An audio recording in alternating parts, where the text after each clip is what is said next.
Hello बच्चों, कैसे हैं।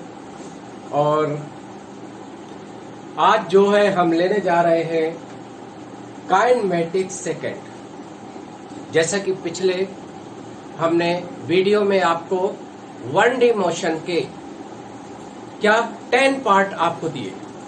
1D मोशन वेरी इंपॉर्टेंट, और 2D और 3D मोशन बच्चों आज स्टार्ट करने जा रहे हैं। आपका नया टॉपिक है, लेकिन ये मान के चलना है कि 2D मोशन हो या 3D मोशन, जो बेसिक कंसेप्ट आज का 1D मोशन का ही है। क्योंकि हम कहते पिछले भी वीडियो में यही समझाए थे कि 2D मोशन हो या 3D मोशन हो, 2D motion means it consist of 2 independent 1D plus 1D equal 2D motion. 3D motion means 3D motion is we can resolve into 3 independent 1D motion. और हमने कहा था बच्चों, एक कोऑर्डिनेट एक्सिस की मोशन 1D होती है। जब कोई बॉडी किसी एक ही कोऑर्डिनेट मोशन करती है, यानी उसका पोजीशन डिस्प्लेसमेंट केवल एक कोऑर्डिनेट एक्सिस में होता है, तो ऐसी मोशन 1D होती है। ठीक है बच्चों। अब 2D मोशन क्या है? जब एक साथ मतलब एट सेम टाइम पर बॉडी 2 कोऑर्डिनेट एक्सिस में मोशन करती है, तो वो मोशन बच्चों 2D मोशन होती है।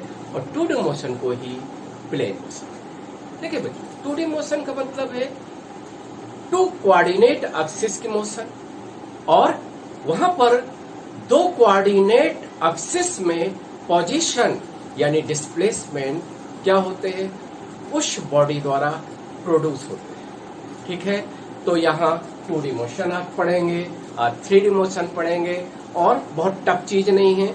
सभी जो ये टॉपिक इम्पोर्टेंट है, और आईआईटी के मेंस एडवांस दोनों एग्जाम में क्वेश्चन इसके आते हैं, और नीट के लिए भी इम्पोर्टेंट है। चलिए बच्चों, देखिए मोशन का मतलब है कि एक ऑब्जेक्ट की एक पोजीशन होगी। पोजीशन का मतलब एक पॉइंट पर होगी, और पोजीशन जब चेंज होगी बॉडी का तो वेलोसिटी होगी, और जब वेलोसिटी चेंज होगी बच्चों तो एक्सीलरेशन होगा। अब 1D में क्या था बच्चों? 1D सिंपल एक कोऑर्डिनेट एक्सिस यानी एक स्ट्रेट लाइन की मोशन, इसलिए वहां जो डायरेक्शन थी 2 पॉसिबल डायरेक्शन थी। Positive direction, either positive direction और नेगेटिव डायरेक्शन। इसलिए बच्चों वेक्टर जब हम लिखते थे तो वेक्टर के लिखने में वेक्टर के ऊपर एरो नहीं लगाते थे 1D मोशन, क्योंकि हमारा वहां काम चल जाता था। क्योंकि जो वेक्टर पॉजिटिव कोऑर्डिनेट एक्सिस की ओर था, जो वेक्टर पॉजिटिव कोऑर्डिनेट एक्सिस की ओर था, उस वेक्टर के मैग्नीट्यूड के आगे प्लस लगा देते थे। यानी वो जो साइन होता था, वेक्टर के मैग्नीट्यूड के आगे साइन जो होता था बच्चों, वही डायरेक्शन होती है। ठीक, यानी sign before magnitude provide us direction of given vector. ठीक है बच्चों, इसलिए या तो प्लस या माइनस, 2 ही पॉसिबल डायरेक्शन थी। लेकिन बच्चों 2D और या 3D मोशन में हमें वेक्टर को जब एक्सप्रेस करेंगे, लिखेंगे, रिटर्न करेंगे, तो हमें एरो एक्सप्रेस करना पड़ेगा, या फिर आई कैप, जे कैप, के कैप 3 इंडिपेंडेंट डायरेक्शन होती है। एक एक्स कोऑर्डिनेट एक्सिस मोशन की, एक वाई कोऑर्डिनेट एक्सिस मोशन की, एक जेड कोऑर्डिनेट एक्सिस। जैसे एक हम जनरल अभी लेंगे, जनरल में ये लेंगे कि कोई भी ऑब्जेक्ट है, पार्टिकल है, उसकी एक पोजीशन होगी, position vector R X I cap Y J cap plus Z. एक पॉइंट है, एक ऑब्जेक्ट एक पोजीशन पर है जिसके कोऑर्डिनेट एक्स वाई जेड। आपको मालूम है कि कोऑर्डिनेट होते हैं, पोजीशन कोऑर्डिनेट क्या होता है, एक्स वाई जेड से हम एक्सप्रेस करते हैं। इसका मतलब ये है बच्चों कि ये बॉडी एक्स एक्सिस में ओरिजिन से, कहां से बच्चों, ओरिजिन से ये ऑब्जेक्ट, ये बॉडी यानी एक्स एक्सिस में कितना डिस्प्लेस हुआ, एक्स, वाई एक्सिस में कितना डिस्प्लेस हुआ, वाई, और जेड एक्सिस में कितना डिस्प्लेस हुआ, जेड। और ये पार्टिकल कहां से स्टार्ट हो रहा है चलना, ओरिजिन से। ये मान के चलते हैं तो इसका पोजीशन यानी ये स्पेस में किस पॉइंट पर पहुंचा बच्चों, ऐसे पॉइंट पर पहुंचता है जिसका कोऑर्डिनेट एक्स वाई जेड है, और उस पॉइंट का पोजीशन वेक्टर बच्चों कैसे लिखेंगे, R vector, X I cap plus Y J cap plus Z. Clear है कि नहीं? तो यहां हम ये कह सकते हैं कि जैसे ये एक आर, इसका मॉड लेंगे तो मॉड बच्चों क्या हो जाएगा, एक्स स्क्वायर वाई स्क्वायर और जेड, यानी position vector R, position vector R जो है ये उस पोजीशन का, उस पॉइंट का पोजीशन वेक्टर है, और ओरिजिन से इसकी डिस्टेंस यानी आर वेक्टर का मॉड। समझ रहे हैं बच्चों? यानी हम ये कह सकते हैं स्पेस में, जैसे यहां देखिए बच्चों, यहां थोड़ा डायग्राम जैसे ये ओरिजिन है, ये पॉजिटिव एक्स, ये पॉजिटिव वाई और ये पॉजिटिव जेड। ये पी पॉइंट, इसके कोऑर्डिनेट एक्स वाई जेड और यानी स्पेस में ये पार्टिकल या बॉडी कहां पर है, पी पर है। ठीक है बच्चों?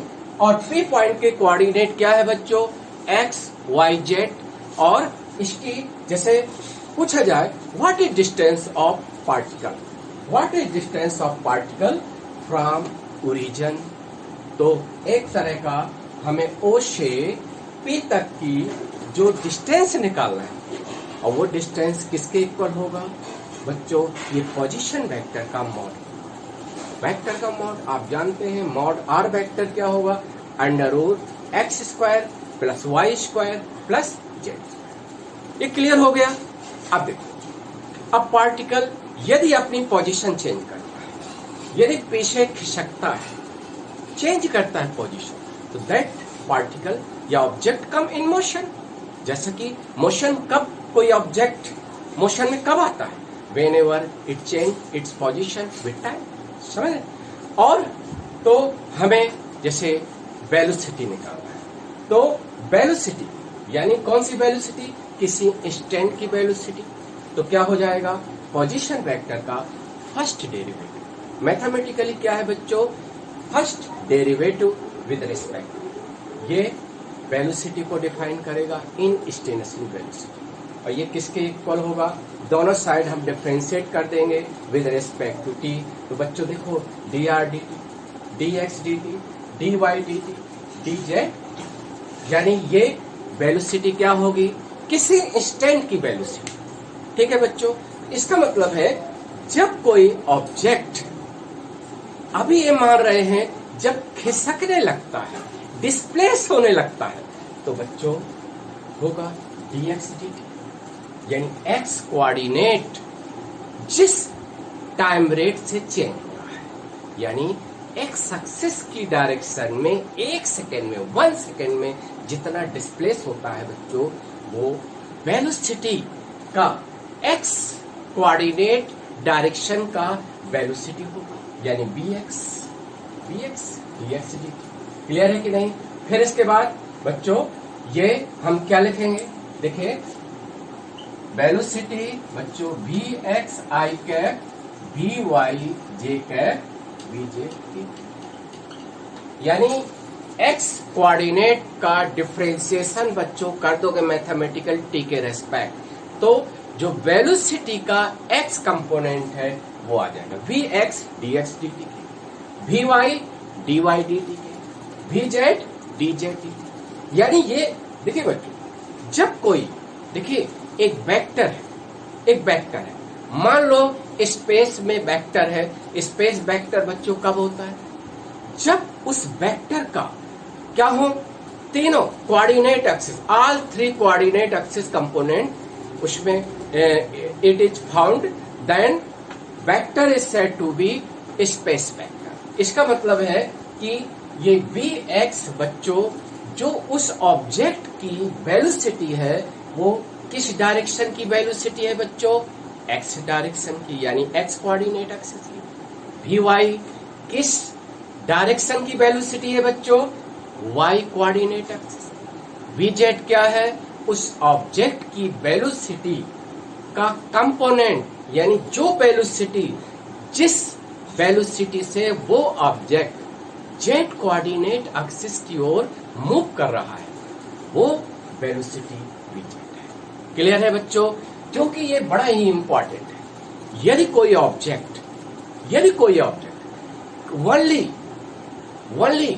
One out of three coordinate axis में केवल वन कोऑर्डिनेट एक्सिस की ओर मूव कर रहा है, फिर से हम बोल रहे हैं when ever object move along one of the coordinate axis out of three coordinate axis, out of three coordinate axis में केवल वन कोऑर्डिनेट एक्सिस की डायरेक्शन में उसकी वेलोसिटी है, तो वो मोशन बच्चों 1D होती है, 1D होती है।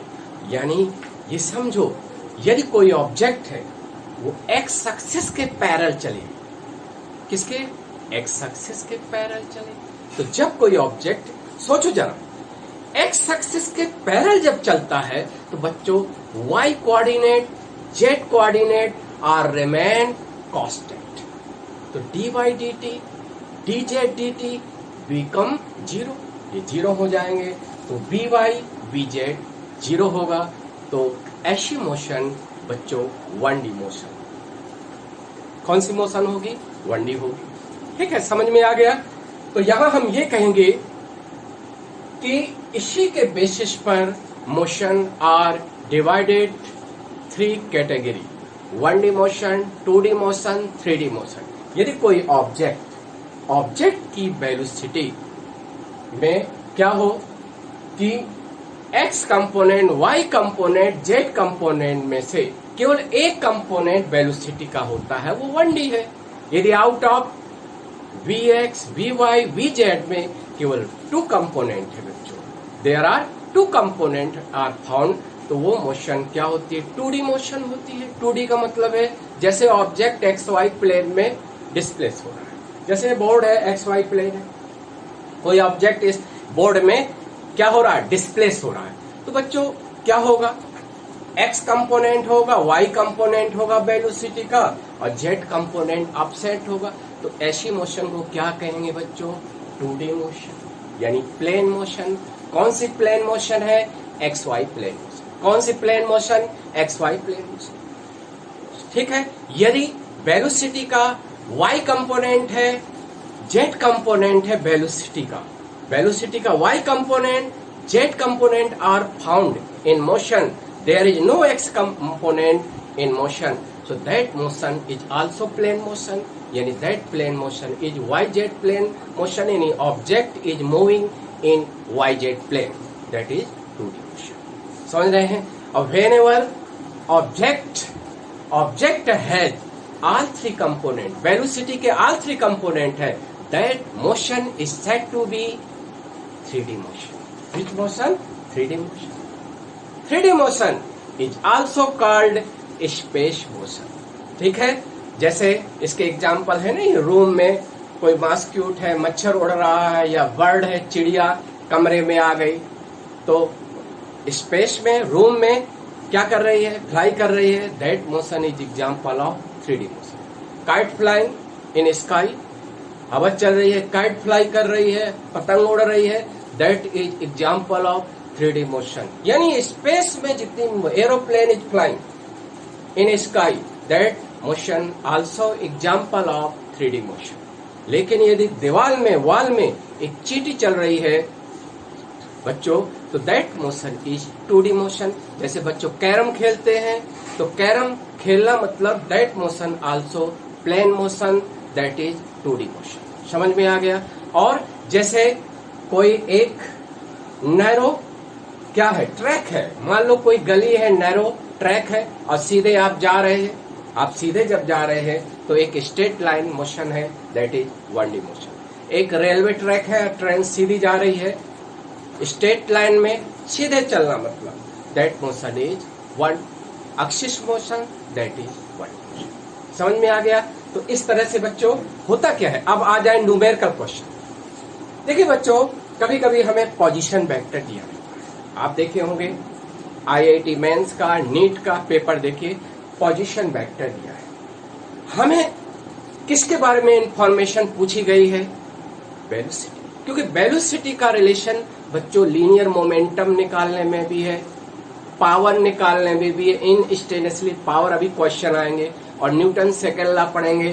तो बच्चों एक्सेलरेशन भी वेलोसिटी से रिलेटेड है, और एक्सेलरेशन में मास को मल्टीप्लाई कर दे, दैट इज फोर्स होता है। क्लियर है कि नहीं। तो यहाँ बच्चों ये इंपॉर्टेंट है, पोजीशन वेक्टर दिया गया है, हम पोजीशन वेक्टर का मैथमेटिकली एक बार डिफरेंशिएट करेंगे तो हमें वेलोसिटी, तब समटाइम्स वेलोसिटी ना पूछकर स्पीड पूछता है। तो speed is nothing but it is mod of velocity. Speed क्या है, वेलोसिटी का मैग्नीट्यूड है जो कभी नेगेटिव नहीं होता। तो हम वेलोसिटी का जब मॉड, ये वेलोसिटी है, ठीक है, ये Vx, Vy, Vz, इनमें से देखिए आउट ऑफ 3 कंपोनेंट है, कोई एब्सेंट भी हो सकता है बच्चों, या केवल 1 कंपोनेंट हो सकते हैं, 2 कंपोनेंट हो सकते हैं, 3 कंपोनेंट हो सकते हैं। ठीक है बच्चों, ये कंपोनेंट हो सकते हैं तो कोई प्रॉब्लम नहीं है। इसका मॉड निकालेंगे, इसका मॉड इसके इक्वल होगा, that is speed, find out हो जाएगा। ये समझ में आ गया। इसके बाद बच्चों किसकी बारी आई, एक्सेलरेशन। देखिए एक आपको मालूम है मैथमेटिकली बाय कैलकुलस से रिलेशन है, वेलोसिटी का first derivative that is acceleration होता है। क्लियर है। और पोजीशन को सक्सेसिव 2 टाइम्स आप डिफरेंशिएट करोगे with respect to time, we get acceleration. तो यहाँ एक्सेलरेशन बच्चों क्या हो जाएगा, कौन सा, किसी इंस्टेंट का एक्सेलरेशन, ठीक है, किसी इंस्टेंट का एक्सेलरेशन। एक्सेलरेशन दैट किसके इक्वल होगा बच्चों, ए दैट इज वेक्टर, वेलोसिटी का फर्स्ट डेरिवेटिव और पोजीशन वेक्टर का सेकेंड डेरिवेटिव। ठीक है बच्चों, ठीक है। यहाँ पहले तो आपको डिफरेंशिएशन आना चाहिए, we just differentiate velocity once with respect to T, we get acceleration. Whenever we have position vector in term of time, so position का हम 2 टाइम्स डिफरेंशिएट करेंगे सक्सेसफुली तो हमें वी गेट एक्सेलरेशन। तो बच्चों जैसे यहाँ किसके इक्वल हो जाएगा, Vx dt I कैप और d Vy dt j cap और d Vz dt, क्योंकि ये वेक्टर में है how many maximum rectangular component, 3, x component, y component, z component, any vector. तो यहां देखिए बच्चों, sometimes question ask find out mode of acceleration. कभी कभी 4 ऑप्शन में एक्सेलरेशन का मैग्नीट्यूड पूछता है, तो बच्चों मैग्नीट्यूड निकाल सकते हो, क्योंकि एक्सेलरेशन हम ऐसे भी लिख सकते हैं ax, ay, az। ax क्या है बच्चों, ax ये है, ay क्या है बच्चों, ये, az क्या है, y वेलोसिटी का, az क्या है, वेलोसिटी का z कंपोनेंट का फर्स्ट डेरिवेटिव, ये, ठीक है बच्चों। और इसके बाद हमें जैसे क्या निकालना है, मॉड ऑफ एक्सेलरेशन। तो ax, x velocity x component की वेलोसिटी का first derivative that is x component, acceleration का x कंपोनेंट एक्सेलरेशन का y component dvy dt। z component acceleration का क्या होगा बच्चों, az will be equal to dvz dt होगा। अब मॉड क्या होगा, एक्सेलरेशन का मॉड जैसे एज यूजुअल मॉड निकालते हैं किसी वेक्टर का, वैसे मॉड यहाँ फाइंड। ये क्लियर है, समझ में आ गया। बहुत 3 सिंपल फार्मूला आपके 2019 IIT मेंस पेपर देखो या नीट देखो, आपके कुछ क्वेश्चन ऐसे आए हुए हैं इन फार्मूला। आज जो ये 3 फार्मूला लिखवा दिए, position vector, velocity, acceleration are related to each other, ठीक है, बाय डिफरेंशिएशन। अब देखिए बच्चों, इसके बाद हम कुछ क्वेश्चन ले रहे हैं। जैसे देखो, जैसे आपसे ये कह दे, जैसे इसी कंसेप्ट बेस पर ऐसा भी है, जैसे कहता है in X Y plane motion, X plane motion. अब देखो एक्स वाई प्लेन मोशन जैसे लिखा है बच्चों, इसका मतलब है कि ये ऑब्जेक्ट केवल एक्स वाई प्लेन मोशन में डिस्प्लेस होगा, यानी there is no Z component, Z component नहीं है। तो यहाँ जैसे पोजीशन वेक्टर है और ये किसके इक्वल है, ये that is 50 t square I cap, और ये है 5 और 20 t स्क्वायर और जी। ये एसआई सिस्टम में है। एसआई सिस्टम का मतलब है पोजीशन मीटर में, क्योंकि पोजीशन एक वेक्टर है, एक तरह का ये लेंथ है, इसका मैग्नीट्यूड मीटर में और टी सेकेंड। अब पूछा है व्हाट इज एक्सेलरेशन, एक्सेलरेशन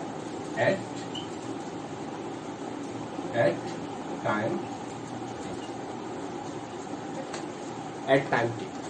ये भी 2019 में क्वेश्चन आया, IIT जेई मेंस का क्वेश्चन। तो ऐसे पोजीशन वेक्टर दिया है बच्चों, तो क्या करोगे, और आपको एक्सेलरेशन फाइंड आउट करना है। तो हमने क्या कहा था, मैथमेटिकली पोजीशन वेक्टर का लगातार सक्सेसफुली 2 टाइम्स आप डिफरेंशिएट कर लो, किसके रेस्पेक्ट, टी के रेस्पेक्ट, तो यू गेट एक्सेलरेशन। तो बच्चों देखो कितने फास्ट, थोड़ा फास्ट कैलकुलेशन है। पहले वेलोसिटी आएगा, वेलोसिटी किसके इक्वल आएगा, dr dt, और दैट विल बी क्या होगा 30t आई कैप, और ये 5 का 0 होगा, कांस्टेंट है, और -40।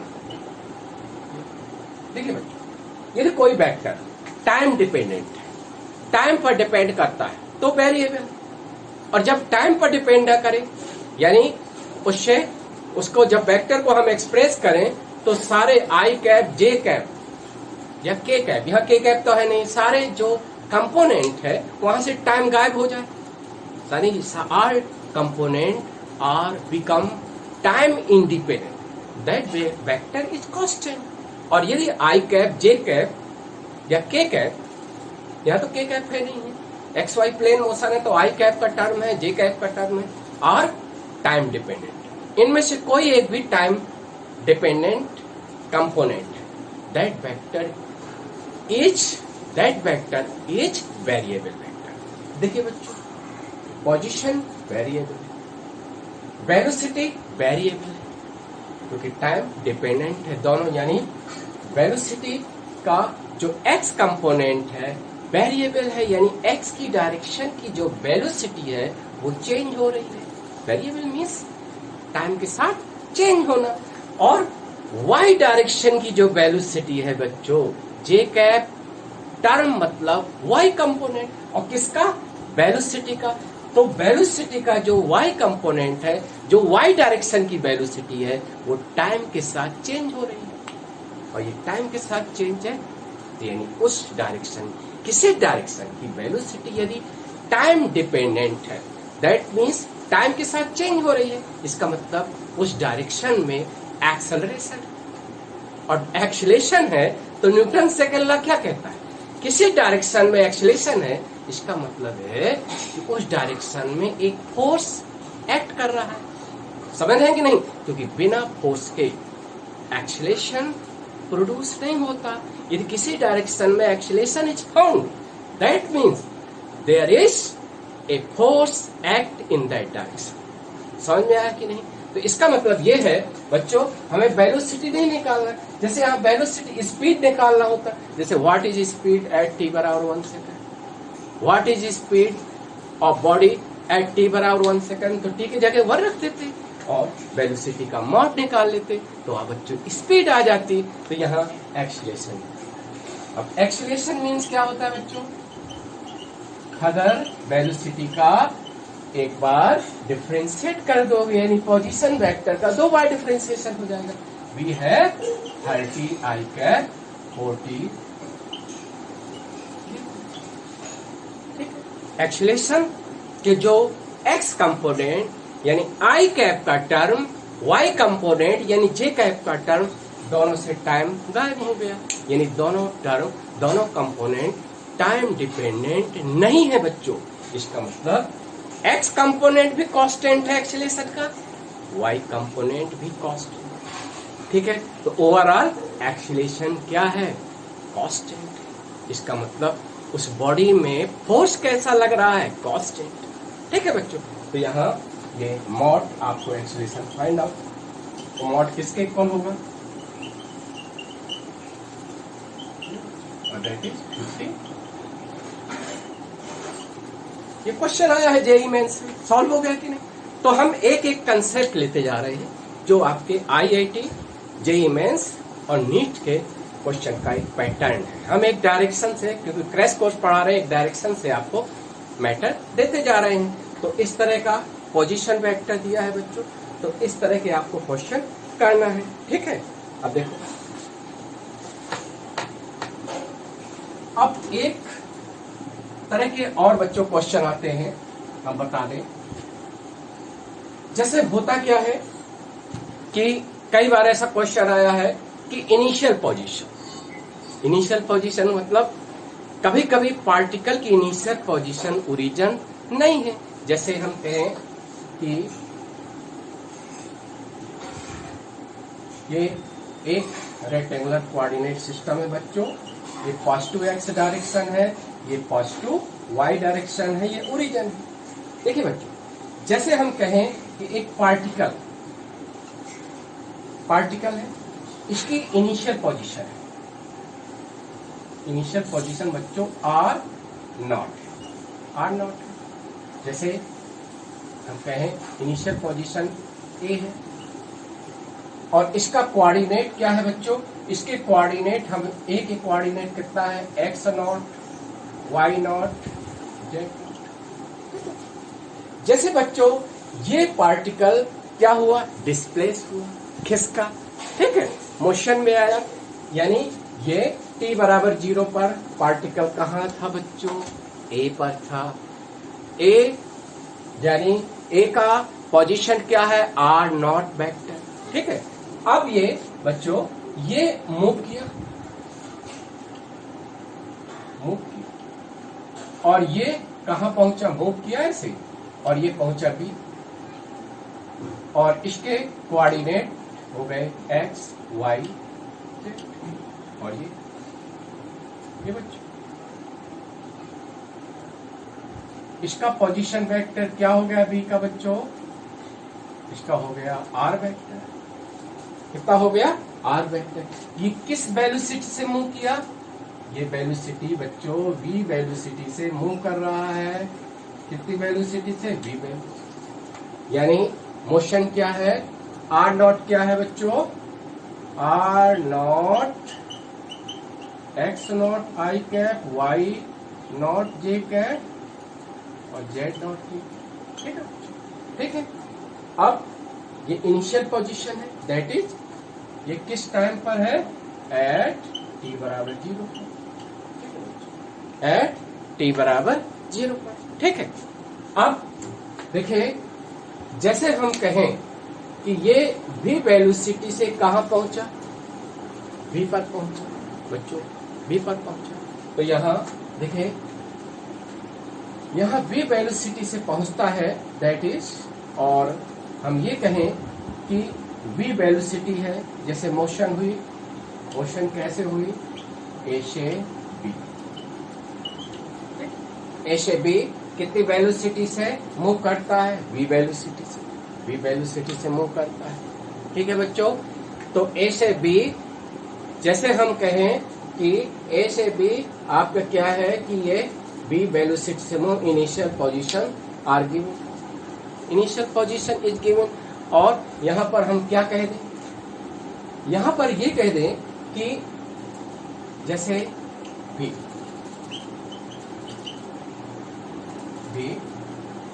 dx dy dz, ठीक है बच्चों, ये वेलोसिटी है। अब vx किसके इक्वल है, dx dt dy dt dz। अब यहां यदि बच्चों t बराबर 0 पर करें, t बराबर 0 पर यहां है, तो t बराबर 0 पर एट t बराबर 0 बच्चों ये वेलोसिटी जो हो जाएगी, ये कितने, ये इसको हम लिखेंगे u x i cap u y j cap और u z, ये वेलोसिटी हो जाएगी। तो t बराबर 0 पर वेलोसिटी हमारी इनिशियल वेलोसिटी, u क्या हो जाएगी, initial velocity, initial velocity, initial velocity. Clear है बच्चों, इनिशियल वेलोसिटी यानी ये होगी। ठीक है, अब देखो बच्चों, इनिशियल वेलोसिटी ये, और यदि कह दिया जाए एक्सेलरेशन, एक्सेलरेशन एक जनरल फार्मूला दे दे रहे हैं। एक्सेलरेशन क्या है, एक्सेलरेशन ए एक्स आई के, ए वाई जे के, ए जे, और यदि एक्सेलरेशन क्या हो बच्चों, कांस्टेंट, यानी ए एक्स एक्सेलरेशन क्या है, कांस्टेंट है, constant, constant means A x A Y A Z all three component are time independent constant। तो जैसे कहा जाए what is distance, यहां से यहां कितना टाइम लगता है, जैसे t 0 और t टाइम, यानी a से b की जो जर्नी है वो t टाइम में क्या होती है, कंप्लीट होती है।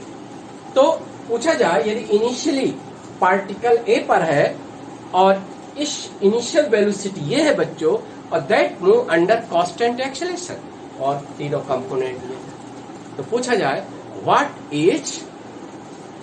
Is distance of particle after T time from origin, यानी ओ से बी तक की डिस्टेंस। तो बच्चों होता क्या है, ऐसे में जो आर पोजीशन वेक्टर होगा, पोजीशन वेक्टर होगा, हमने आपको कहा था काइनेमेटिक्स में इक्वेशन, काइनेमेटिक्स में इक्वेशन बच्चों कैसे होते हैं, यदि मोशन कांस्टेंट एक्सेलरेशन वाली मोशन है तो बच्चों एक वही वाला फार्मूला यूज होगा जो आपके होते हैं वर्टी मोशन में, बिना एरो का है x is equal to U T plus half A T square, यहाँ ये formula plus initial velocity t और हाफ ए टी, ये आपको फार्मूला यूज करना है। ठीक है, ये फार्मूला, फिर जैसे ये किसकी पोजीशन, ये ए इनिशियली पार्टिकल कहाँ है बच्चों, ए पर, उसकी पोजीशन आर नॉट थी। टी टाइम में बच्चों जितना वो डिस्प्लेस हो जाएगा वो डिस्प्लेसमेंट हो जाएगा, क्योंकि देखिए एक तरह कहा जाए कि जो आर वेक्टर होगा बच्चों, जो आर वेक्टर होगा वो किसके इक्वल होगा, आर नॉट प्लस ए, और ए भी क्या है बच्चों, डिस्प्लेसमेंट है। क्या है, डिस्प्लेसमेंट।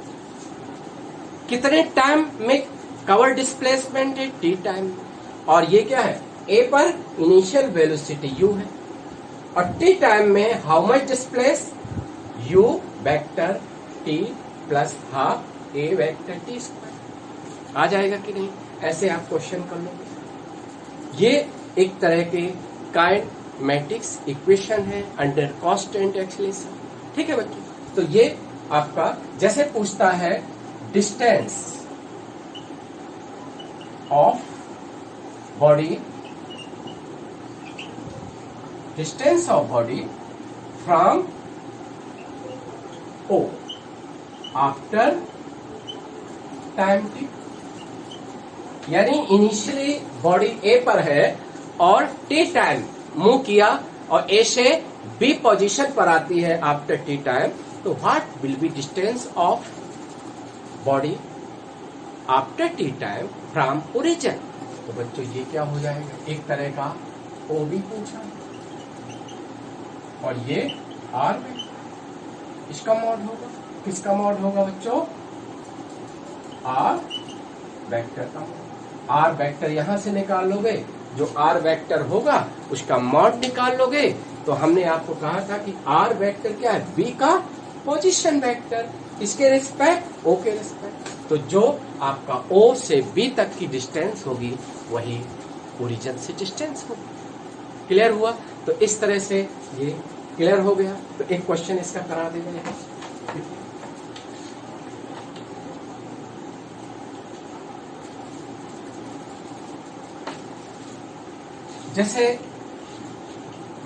जैसे कहा जाए बच्चों, ऐसा क्वेश्चन है, ए particle initially at position,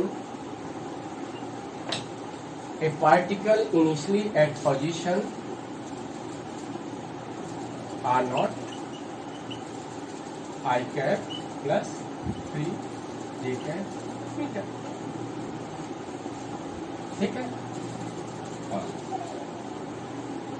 start motion with initial velocity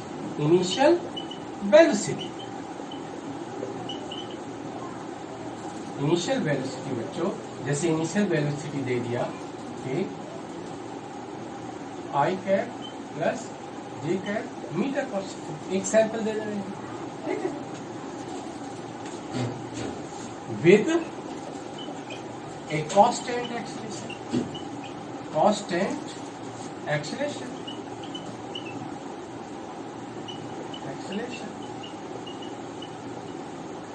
acceleration है बच्चों। जैसे ये दे दिया 3i cap plus j, 3i cap plus 4j cap meter पर सेकेंड। ठीक है, 3i cap plus 4j cap meter पर सेकेंड, ये एक्सीलरेशन है। ठीक है, सो फिर क्या पूछता है, what is distance of particle from O मतलब origin after time 2 सेकेंड। ये क्वेश्चन समझ में आया? XY प्लेन मोशन, कौन सी मोशन है, XY plane motion. A particle initially at position r naught I cap plus 3j cap meter, start motion with initial velocity I plus j cap meter per second with constant acceleration 3i cap plus 4j cap meter per second square। What is distance of particle from O after 2 second. तो आपको बच्चों वही formula use करना है। कौन सा formula है, देखिए फाइनल पोजीशन वेक्टर क्या हो जाएगा, r नॉट, और यही फार्मूला, अभी पढ़ाए हैं, यही फार्मूला लगाना है।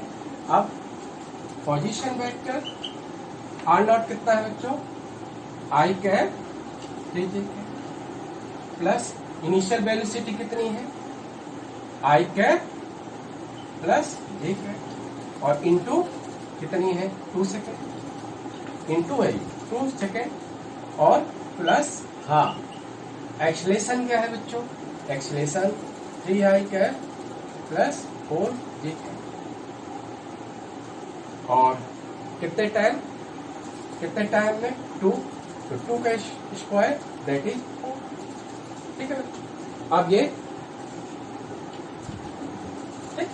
कैंसिल हो जाएगा। अब इसको देखिए बच्चों, इसको आप इस तरह देखेंगे, फाइनल पोजीशन यानी 2 सेकेंड पर जिस पॉइंट पर वो रीच किया उसकी पोजीशन बच्चों आर किसके इक्वल होगा?